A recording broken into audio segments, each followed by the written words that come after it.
पहला पेज तो शायद मतलब पता नहीं वो शायद नर्वसनेस में मिस हो गया मेरे से, मेरे को अपना नाम दिखा नहीं। मैं दूसरे पेज में गई, तीसरे पेज में बिहार एडमिनिस्ट्रेटिव सर्विस चली गई, बिहार पुलिस सर्विस चली गई, बिहार फाइनेंस सर्विस चली गई। बट एक और मतलब लड़की थी जो सेम टाइटल से थी, तो मुझे लगा कि शायद मेरा हुआ ही नहीं है। बट फिर मैंने दोबारा क्लिक जब किया तो ऊपर चला गया। मैं यूपीएससी की प्रिपरेशन कर रही थी, 4 साल से मैं लगी हुई थी।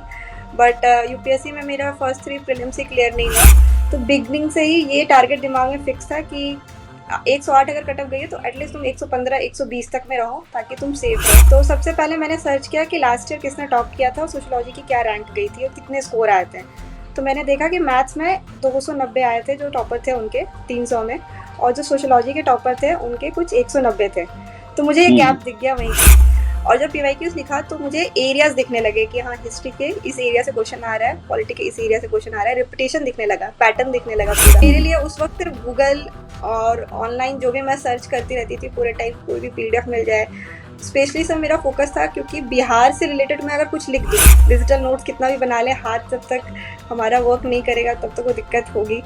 और सर जो मतलब हमारे पेरेंट्स ने जो सिखाया, जैसे वो लोग पढ़े वैसे हमें भी वैसे ही पढ़ना है। बट जो ऑनलाइन मीडियम्स है उसका सर बिल्कुल बहुत यूज़ करना है, क्योंकि टेक्नोलॉजी तो सर आगे जा रही है। अगर आप नहीं करोगे तो कोई और कर रहा है, और अगर वो कोई और कर रहा है तो उसको एज मिल रही है। सवाल सुन के मुझे बहुत अच्छा लगा कि ये बहुत अच्छा फंसाने वाला सवाल दिया इन्होंने मुझे।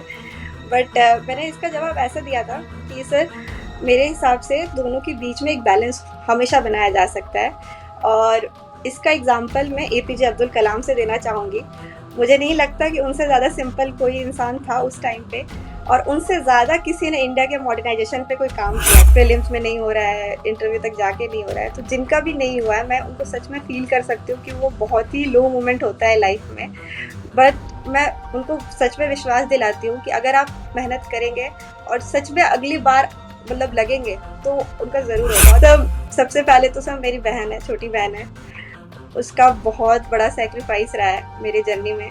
कई बार मुझे ऐसा लगता था कि नहीं हो रहा है तो छोड़ देते हैं, बट वो एक अकेली ऐसी थी जिसकी आंखों में मुझे देख के लगता था कि ये लड़की ने बहुत भरोसा किया है, तो मुझे गिव अप नहीं करना चाहिए। नमस्कार, आप देख रहे हैं द बिहार टॉप। मैं हूं आदेशपुरी। हमारे साथ हैं बीपीएससी में 7वां रैंक, 67वीं सिविल सेवा परीक्षा में 7वां रैंक प्राप्त करने वाली अपेक्षा मोदी जी हैं, दिल्ली से जुड़ी हुई हैं। पहले प्रयास में इन्होंने बीपीएससी जैसे प्रतिष्ठित परीक्षा में 7वां रैंक प्राप्त किया है।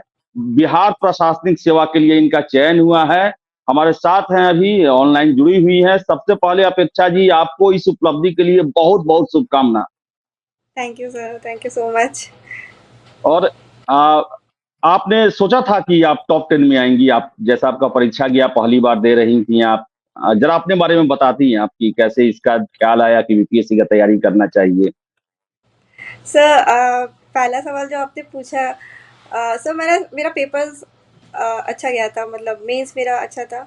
और जब वो अनचेक्ड कॉपी अपलोड हुई थी तो मुझे लगा था कि अच्छी लिखी है, और इंटरव्यू भी मेरा अच्छा रहा था। तो मुझे उम्मीद थी, मेरे दोस्त लोग बोलते थे कि तुम्हारा पक्का आएगा टॉप 10 में, बट मुझे कभी ऐसा नहीं लगता था कि टॉप 10 में मैं आ जाऊंगी। और जब आया तो थोड़ा टाइम लगा, बट बिलीव हो गया।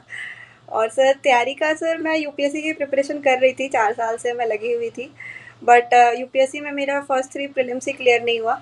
तो मेरे पापा थोड़ा सा मुझे स्टेट पीसीएस के लिए बोलने लगे कि तुमको अब थोड़ा स्टेट पीसीएस देखना चाहिए, तुम बिल्कुल इग्नोर कर दे रही हो।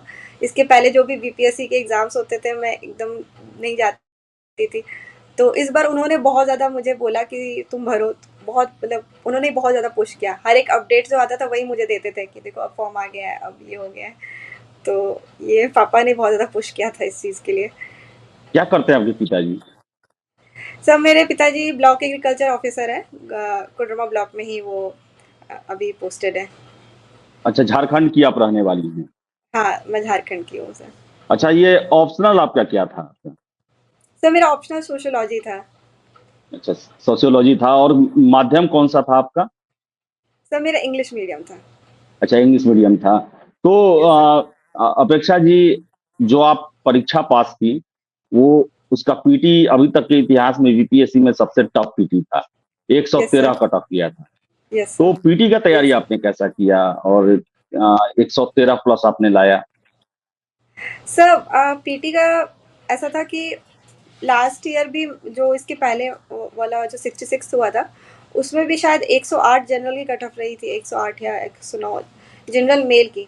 तो मेरे दिमाग में 108। ये हाँ, मेरे दिमाग में ये था कि टारगेट ही करना है 120 को, मतलब क्वेश्चंस तो सारे अटेम्प्ट करने हैं, और मैक्स टू मैक्सिमम मतलब 20 से 25 से ज़्यादा गलत ही नहीं जाना है। तो बिगनिंग से ही ये टारगेट दिमाग में फिक्स था कि 108 अगर कट ऑफ गई है तो एटलीस्ट तुम 115 120 तक में रहो, ताकि तुम सेफ रहो।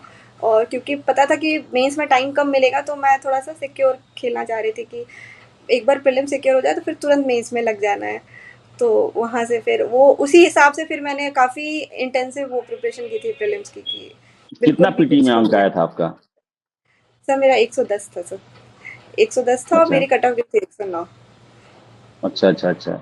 अच्छा चलिए, ये आगे हम प्रश्न करते हैं कि मेंस जो है, मेंस को यस सर। लेकर क्या आप बताएंगी? जैसा बीपीएससी में परिवर्तन हुआ है, 66वीं का यस मेंस हो, 67वीं एकदम अलग हो यस सर। गया। फिर से परीक्षा यस से सर। 20-25 दिन पहले ही पैटर्न बदल दिया गया। यस तो सर, यस ये सर, सब एग्जैक्ट। जो हुआ, इसको कैसे आपने टैकल किया? सर मेंस का मुझे पता था मेरा सोशियोलॉजी ऑप्शनल है, तो सबसे पहले मैंने सर्च किया कि लास्ट ईयर किसने टॉप किया था और सोशियोलॉजी की क्या रैंक गई थी और कितने स्कोर आए थे। तो मैंने देखा कि मैथ्स में 290 आए थे जो टॉपर थे उनके, 300 में, और जो सोशियोलॉजी के टॉपर थे उनके कुछ 190 थे। तो मुझे ये हम्म। गैप दिख गया वहीं पे कि मुझे बहुत ज़्यादा, और 190 वो भी हाईएस्ट स्कोर गया था सोशियोलॉजी में।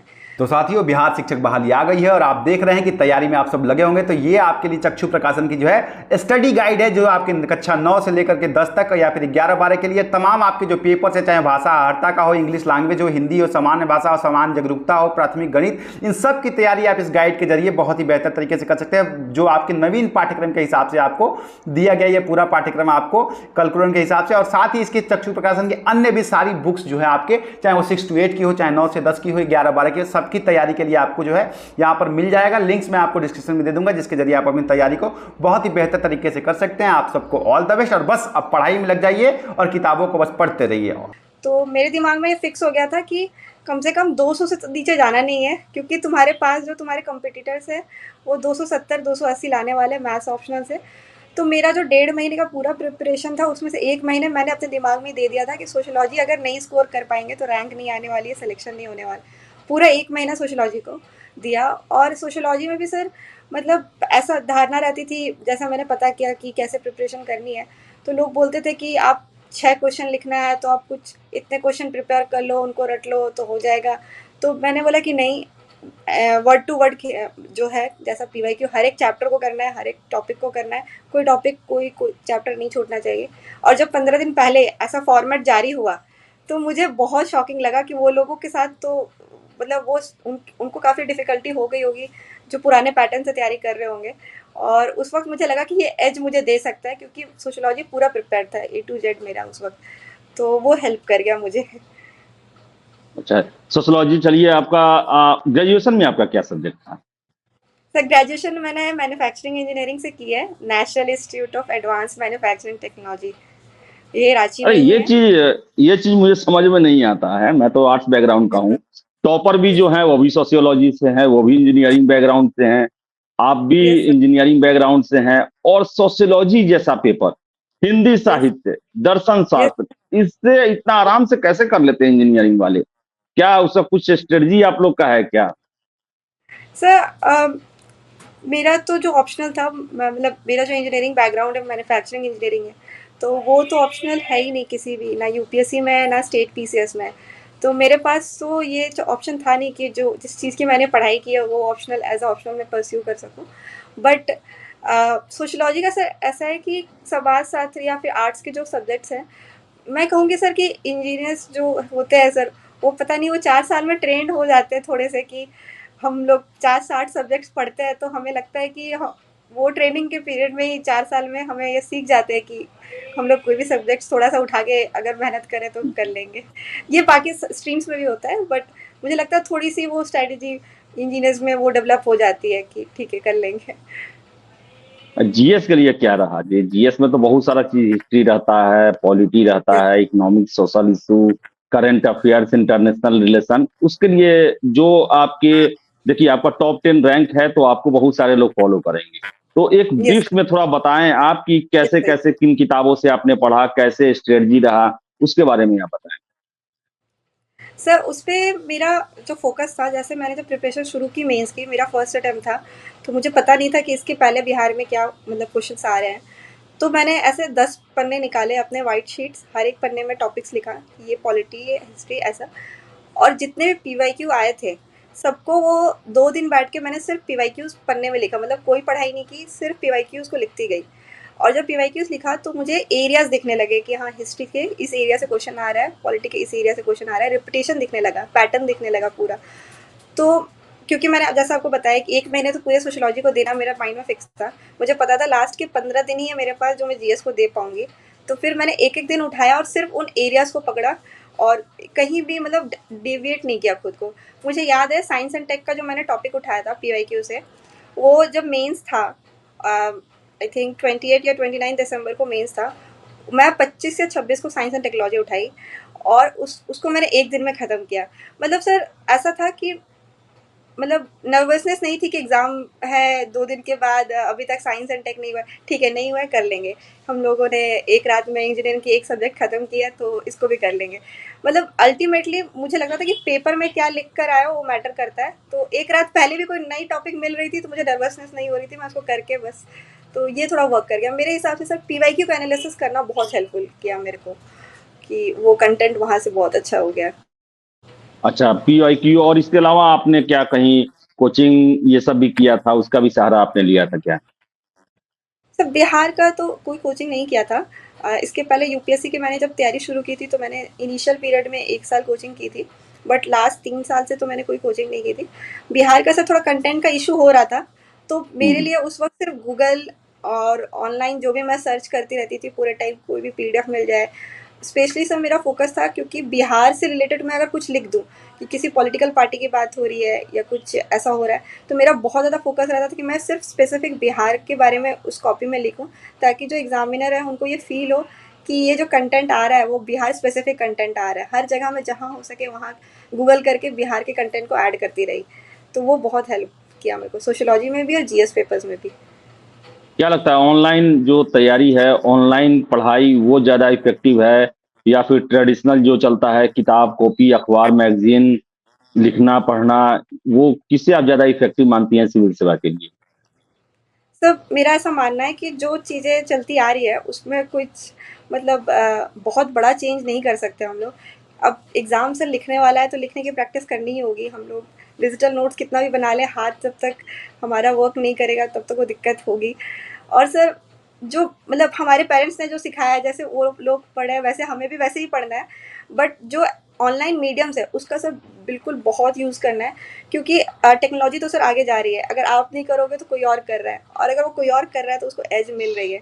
तो हुँ, हुँ। मुझे लगता है सर दोनों को बहुत साथ में इंटेंसिव एक साथ लेके चलने की ज़रूरत है। चलिए तो आपके अब इंटरव्यू के बारे में बात कर लें। आपका नाम है अपेक्षा मोदी। Modi ji yes sir. प्रधानमंत्री भी हैं, तो क्या इससे भी यस संबंधित कुछ प्रश्न इंटरव्यू में किया गया? सर, इंटरव्यू में सर जो सबसे प्यारा प्रश्न मुझे लगा था, मुझे मेरा इंटरव्यू आई थिंक 15-20 मिनट तक चला था। और हुँ, हुँ। जो इंटरव्यू ले रहे थे आई थिंक मैडम थी एक और 3 सर थे। तो वो लोग भी बहुत स्माइल कर रहे थे, बहुत हैप्पी हैप्पी, मतलब काफ़ी एनालिटिकल, कोई फैक्चुअल क्वेश्चन नहीं, काफ़ी अच्छा क्वेश्चन पूछ रहे थे। लास्ट में एक मेंबर ने एक बहुत प्यारा क्वेश्चन पूछा था, उन्होंने बोला था कि गांधी जी ऐसा कहते हैं कि सिंपल लिविंग हाई थिंकिंग होनी चाहिए, लेकिन हम लोग इतना मॉडर्नाइजेशन के पीछे भाग रहे हैं, इतना मैन्युफैक्चरिंग से हूँ, मेरा सोशियोलॉजी बैकग्राउंड है। तो क्या हुँ, आपको हुँ। नहीं लगता वो सिंपल लिविंग हाई थिंकिंग की जो फिलॉसफी है, हम वो छोड़कर इतना खुद को ऐसा लेके जा रहे हैं? तो मैंने बहुत स्माइल किया उनकी तरफ देख के। ये सवाल सुन के मुझे बहुत अच्छा लगा कि ये बहुत अच्छा फँसाने वाला सवाल दिया इन्होंने मुझे। बट मैंने इसका जवाब ऐसा दिया था कि सर मेरे हिसाब से दोनों के बीच में एक बैलेंस हमेशा बनाया जा सकता है, और इसका एग्ज़ाम्पल मैं एपीजे अब्दुल कलाम से देना चाहूँगी। मुझे नहीं लगता कि उनसे ज़्यादा सिंपल कोई इंसान था उस टाइम पे, और उनसे ज़्यादा किसी ने इंडिया के मॉडर्नाइज़ेशन पे कोई काम किया था। तो वो बहुत खुश हुए इस जवाब को सुन के, मुझे ऐसा लगता है कि ये जवाब बहुत उनको पसंद आया था। तो इंटरव्यू सब बहुत अच्छा चला था, मतलब दे वर ऑल वेरी मतलब कॉर्डियल, बहुत प्यार से बातें कर रहे थे और उन्हें भी अच्छा लग रहा था, मुझे लग रहा है कि बातें करना। तो अच्छा था सर इंटरव्यू। अच्छा, तो जब रिजल्ट आया 28 तारीख को, यस रिजल्ट 3 बजे के आसपास आया, तो यस सर। विश्वास हुआ कि नहीं आपको अपना 7वां रैंक, जबकि पहले आपको यूपीएससी में 3 बार पीटी नहीं हुआ। Yes sir. काफी पहले से निगेटिव मन में चलता ही होगा थोड़ा बहुत रिजल्ट देखते समय कि मेरा यस नहीं सर। होता है, लेकिन यस सर। 7वां अंक नंबर पे अपना नाम देखी तो आपको कैसा लगा, विश्वास हुआ उस समय? सर इसके पहले भी मैंने यूपीपीसीएस का इंटरव्यू दिया था 2021 में। अच्छा। अच्छा। और मेरा मुझे याद है जब उस टाइम रिजल्ट आया था, तो मेरे फ्रेंड लोग बैठे हुए थे और मैंने पीडीएफ नहीं खोला था खुद से, वो लोगों ने ही पीडीएफ खोला था और उन्हें बताया था कि नहीं हुआ है। तो इस बार ऐसा था कि मैं बैठी, मैंने खुद ही बीपीएससी के साइट को खोला कि रिजल्ट आ गया है क्या, और देखा कि आ गया है, तो खुद ही डाउनलोड किया, अपने ही हाथ से खोला। और पहला पेज तो शायद मतलब पता नहीं, वो शायद नर्वसनेस में मिस हो गया मेरे से, मेरे को अपना नाम दिखा नहीं। मैं दूसरे पेज में गई, तीसरे पेज में बिहार एडमिनिस्ट्रेटिव सर्विस चली गई, बिहार पुलिस सर्विस चली गई, बिहार फाइनेंस सर्विस चली गई। तो मुझे लगा कि अब तो बेस्ट सर्विसेज जो थी वो चली गई हैं, तो अब नाम टाइप करके ही देख लेते हैं। तो फिर मैंने अपना टाइटल टाइप किया, मुझे लगा थोड़ा यूनिक टाइटल है, शायद किसी और का नहीं होगा उस वक्त। बट एक और मतलब लड़की थी जो सेम टाइटल से थी, तो मुझे लगा कि शायद मेरा हुआ ही नहीं है। बट फिर मैंने दोबारा क्लिक जब किया तो ऊपर चला गया और वहाँ पे सर मैं मतलब मैं कैफ़े में बैठी हुई थी वहाँ पे, मैं अपनी फ्रेंड के साथ, और हम लोग दोनों वहाँ पे झूमने लगे कि बहुत हमें खुशी हो रही थी।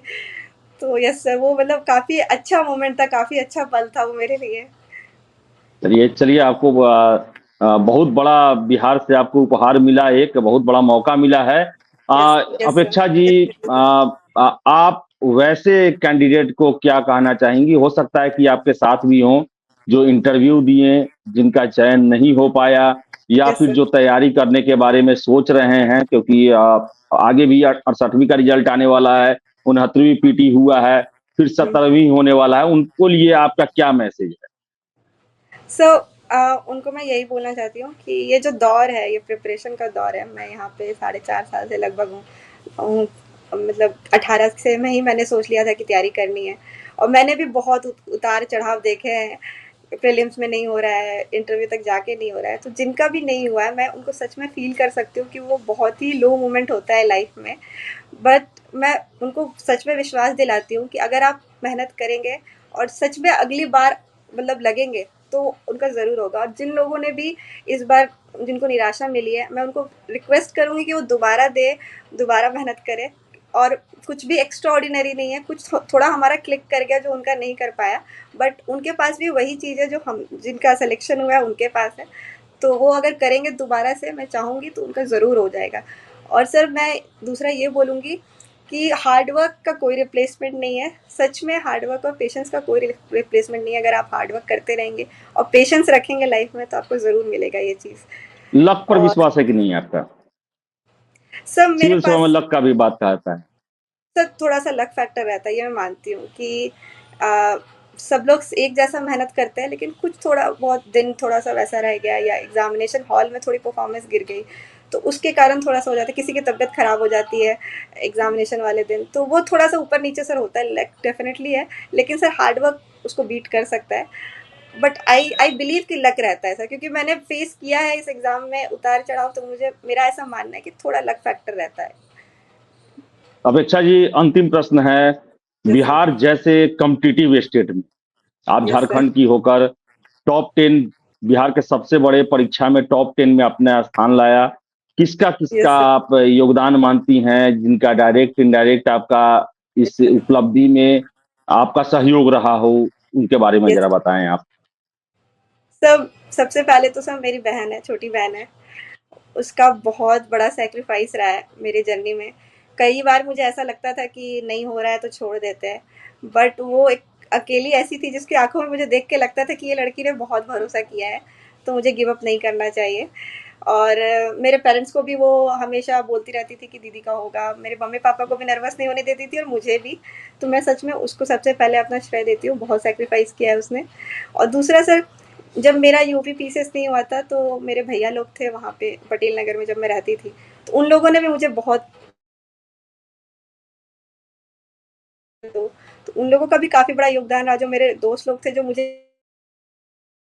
कि नहीं, मतलब कभी-कभी मैं अपने ऊपर कॉन्फिडेंस लूज़ कर देती थी, तो वो मेरे ऊपर कॉन्फिडेंस दिखाते थे। तो उनको देख के मैं पढ़ने फिर शुरू कर देती थी। तो उनका मैं थैंक्स बोलना चाहूँगी।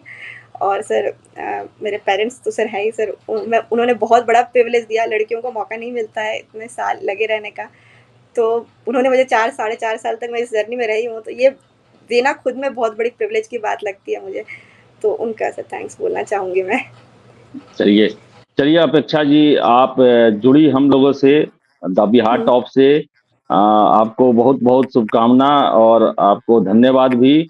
और हम ये आशा करेंगे कि आपका कैरियर जो बिहार में होगा वो भी काफी उज्जवल होगा और बिहार को आप बहुत कुछ दे पाएंगी। आपको बिहार ने फिलहाल एक पद दिया है, बहुत सम्माननीय पद दिया है, तो हम रिटर्न में यस यही सर। आशा करेंगे कि आप भी बिहार को बहुत कुछ अपने करियर में देंगी, यहाँ का विकास करेंगी और 100% अपना देगी। इसी के साथ बहुत बहुत सर शुभकामना आपको अपेक्षा जी। सर मैं भी आपसे सर आपको थैंक्स बोलना चाहती हूँ, क्योंकि सर आप जब ये 67 जो बीपीएससी रहा है, one of the most controversial, काफ़ी लंबा चला गया इसका प्रोसेस। और मैंने कभी भी ऐसा, पहली बार मैं बिहार का एग्ज़ाम दे रही थी, तो मुझे जितने भी इन्फॉर्मेशन मिले हैं, ऊपर नीचे आगे, मतलब जो भी रहता था, मैं सिर्फ आपका ही चैनल उस वक्त खोल कर देखती थी कि उन्होंने कुछ बताया नहीं, और उन्हीं आपसे ही सिर्फ अपडेट्स लेती थी। तो मैं आपको भी थैंक्स बोलना चाहूँगी, और जो भी लोग इस प्रोसेस में स्टूडेंट्स के साथ खड़े रहे, उन सबको मैं थैंक्स बोलना चाहूँगी सर। चलिए बहुत बहुत धन्यवाद, आपका भी धन्यवाद। Thank you. हमने भी बहुत ईमानदारी से सब कुछ आप लोगों को यस सर। आगे भी बताने की कोशिश करेंगे। जो भी यस सर। कैंडिडेट हैं अभी तक भी ईमानदारी से बताने की कोशिश की है, जो भी अपडेट रहा हो ताकि उन्हें समस्या ना हो। तो अपेक्षा जी आप जुड़ी, बहुत बहुत धन्यवाद इसके लिए और एक बार फिर से आपको ऑल द बेस्ट। फिलहाल इस वीडियो में इतना ही। आपको कैसा लगा अपेक्षा मोदी जी, जिन्होंने बीपीएससी 67वीं में 7वां रैंक प्राप्त किया है पहले अटेम्प्ट में, कैसा लगा इनका बातचीत? और हम आशा करेंगे कि इनके बताए हुए जो टिप्स हैं उनको आप फॉलो करेंगे और आपको काफी मददगार साबित होगा ये। फिलहाल इस वीडियो में इतना ही। वीडियो पसंद आए लाइक शेयर करें, हमारे चैनल द बिहार टॉप को सब्सक्राइब जरूर कर ले। धन्यवाद। Thank you sir. Thank you sir.